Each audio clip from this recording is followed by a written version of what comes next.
नमस्कार, खबर प्रदेश देख रहे हैं आप। मैं हूं आपके साथ शुभम त्रिपाठी।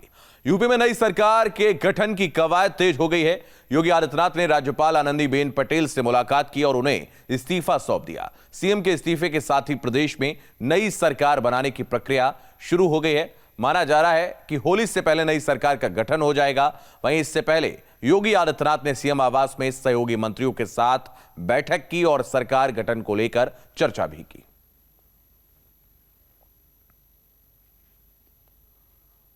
तो मंत्रिमंडल की बैठक के बाद राजभवन का उन्होंने रुख किया और उसके बाद राज्यपाल आनंदीबेन पटेल से मुलाकात की और इस दौरान उनके साथ में बीजेपी के प्रदेश अध्यक्ष स्वतंत्र देव सिंह भी नजर आए और राज्यपाल को उन्होंने इस्तीफा सौंपा।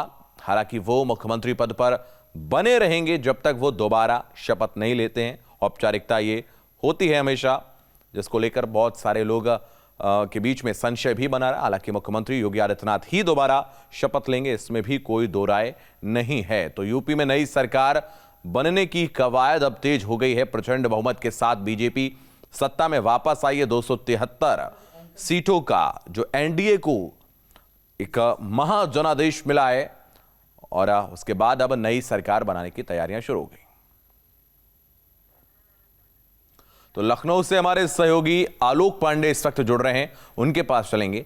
आलोक जी, नई सरकार के गठन में अब ज्यादा वक्त नहीं बचा है और कहा जा रहा है कि होली से पहले ही नई सरकार का गठन हो जाएगा। कुछ लोगों में एक प्रश्न भी उनके मन में कौंध रहा है कि सीएम योगी आदित्यनाथ ने इस्तीफा दे दिया। हालांकि मैं उनको अपने दर्शकों को बताना चाहूंगा कि ये औपचारिकता होती है, इस्तीफा देना ही होता है और उसके बाद ही नई सरकार का गठन होता है। आलोक जी। बिल्कुल, देखिए, नई सरकार के गठन की बल्कि कहा जाए तैयारियां शुरू हो गई है।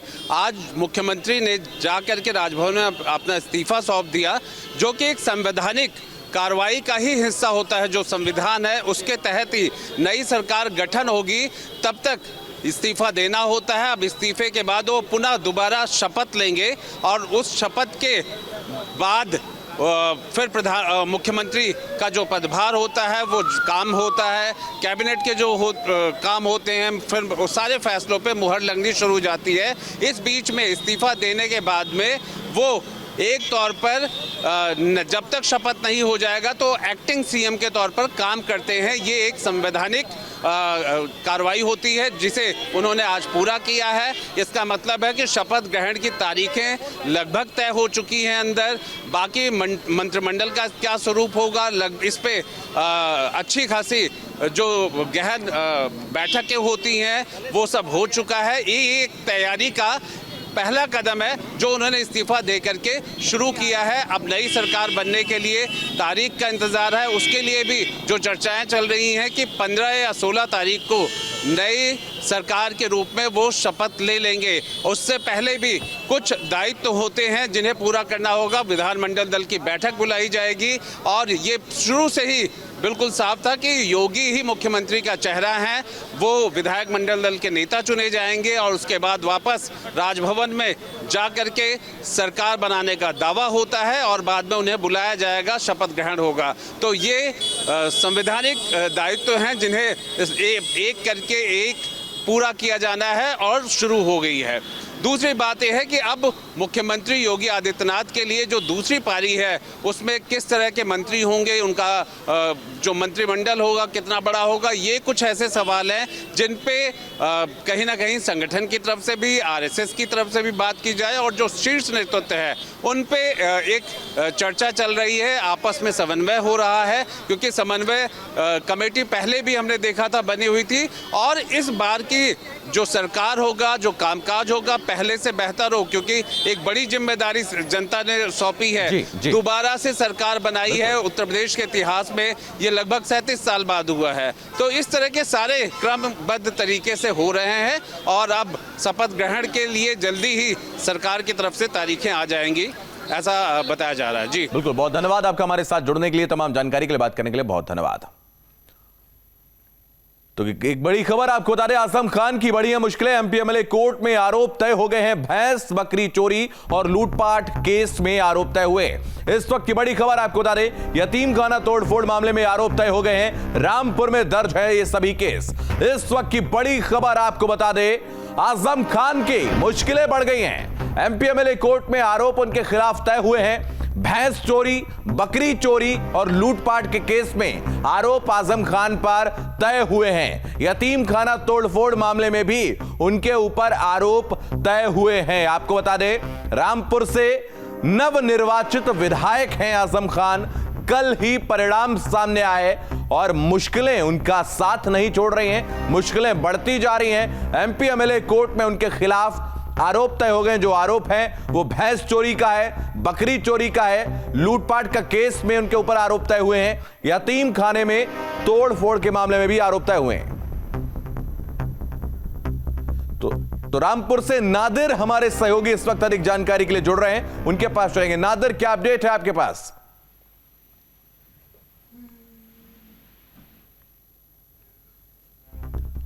नादिर, सुन पा रहे हैं आप? आवाज मिल रही है आपको? चलिए उनसे जुड़ने की कोशिश करेंगे। उससे पहले एक बार फिर से आपको बता रहे हैं, एमपी एमएलए कोर्ट में आजम खान के खिलाफ आरोप तय हो गए हैं। भैंस बकरी चोरी और यतीम खाना तोड़फोड़ के मामले में आरोप उन पर तय हुए हैं और रामपुर में ये सभी केस उनके ऊपर दर्ज हैं।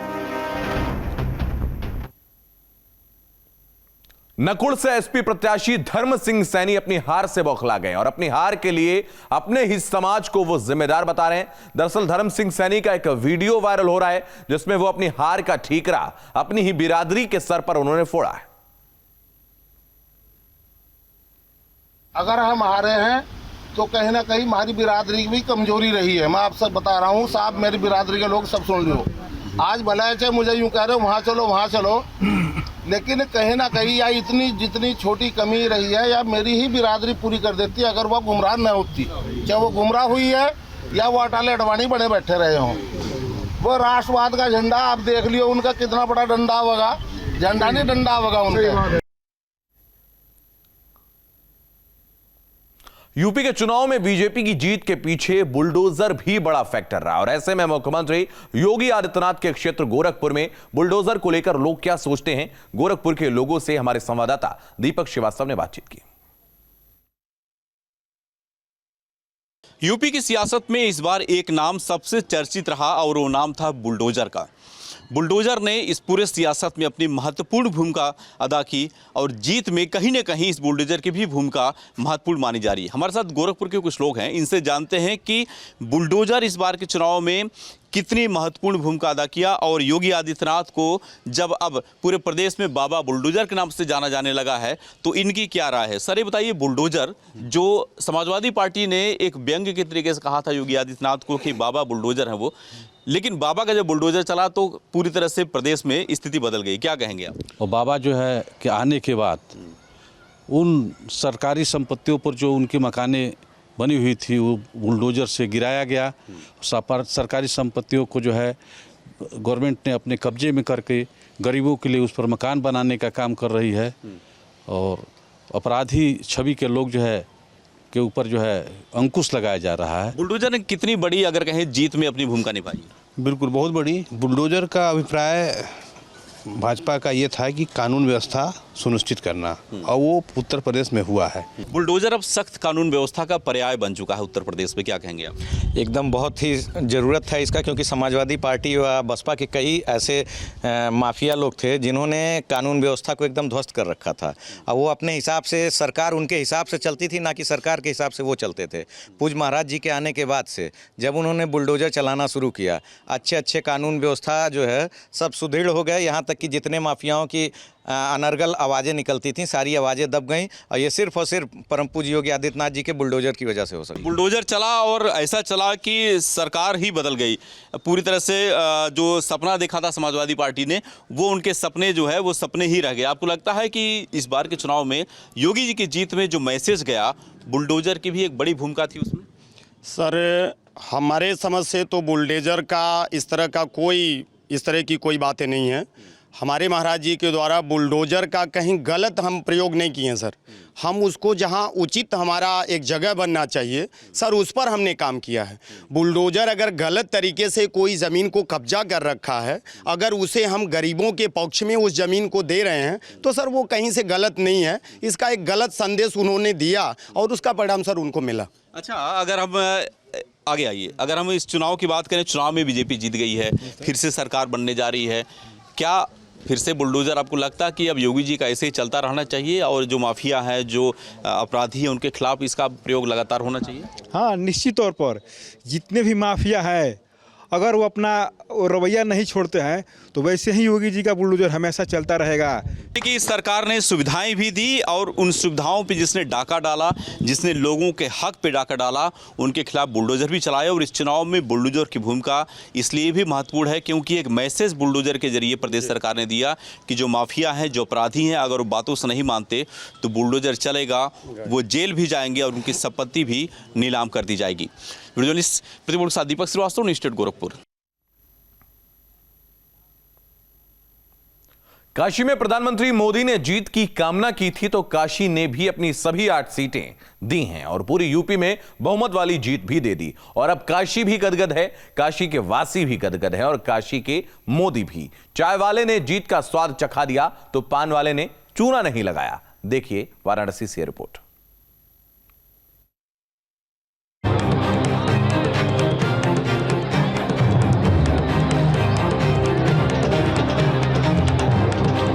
काशी में पीएम मोदी ने सिर्फ काशी की 8 सीटें ही नहीं मांगी थी, बल्कि पूरे यूपी में बहुमत बनाने वाली जीत मांगी थी। और काशी ने अपने सांसद और देश के पीएम की मुराद भी पूरी कर दी। रोड शो के दौरान पीएम मोदी पप्पू की अड़ी पर चाय पीने आए थे। बेंच पर बैठकर चाय भी पी थी। उनकी यही अदा तो लोगों को भा गई। अब दुकानदार मनोज फरमाते हैं कि उनकी चाय काम कर गई। मोदी का मैजिक काम कर गया। यही प्रधानमंत्री की खासियत है कि हर एक खास चीज़ को वो आम के लिए उपलब्ध करा देते हैं, आम नागरिक तक ले आते हैं। मनोज जी, आपने तो चाय पिलाई थी प्रधानमंत्री को, क्या लगता है वो चाय काम कर गई? वो चाय काम कर गई, वो मोदी जी को वो जादू काम कर गई। काशी में 8 का 8 सीट बोले थे, 8 सीट हमने निकाल ली, जीत गई। तो क्या लगता है कि मोदी जी का रोड शो, चाय पीना, पान खाना सब जनता के दिल में उतर गया? दिल में तो उतर गया। काशी को वो अपने हाथ में ले लिया और काशी को इस तरीके से चाय उन्होंने, जिसे आम जनता लोग पीते हैं, इस तरीके से वो आके यहाँ ब्रेंच पे बैठ के चाय मेरे साथ पिए।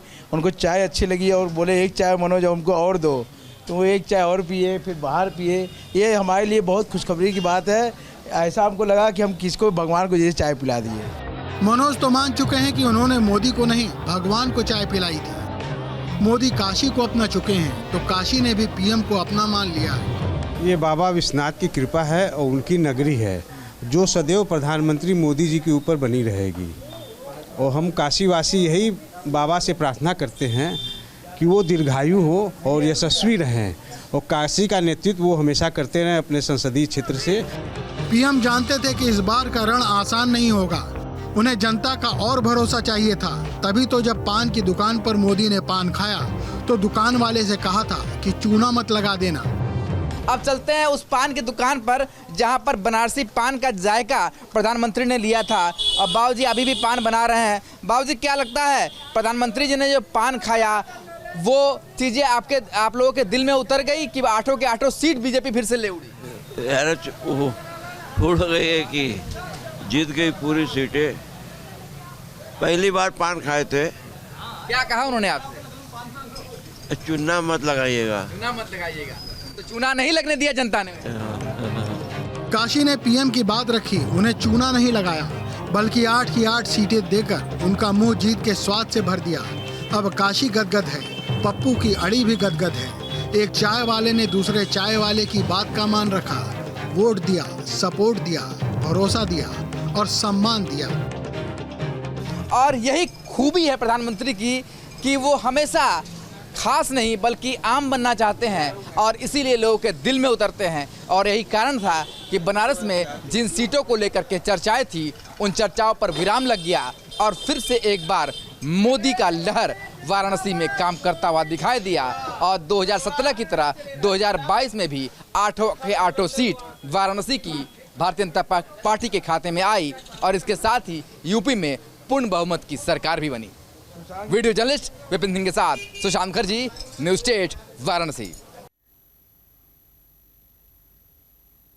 आगरा में ताजमहल के पूर्वी गेट पर बने मंदिर में सालों से सेवा कर रहे फकीर बाबा लगातार ध्यानलीन हैं। दरअसल फकीर बाबा ने 41 दिन पहले दोबारा बीजेपी सरकार बनने को लेकर साधना शुरू की थी। वहीं साधना से पहले ही फकीर बाबा ने भविष्यवाणी कर दी थी कि योगी आदित्यनाथ दोबारा सत्ता में आएंगे। वहीं फकीर का कहना है कि जब तक कोई जनप्रतिनिधि आकर उनको उठाएगा नहीं, तब तक फकीर बाबा साधना करते रहेंगे। उस महात्मा के लक्ष्य को देखते हुए हमने जो बीड़ा उठा लिया था।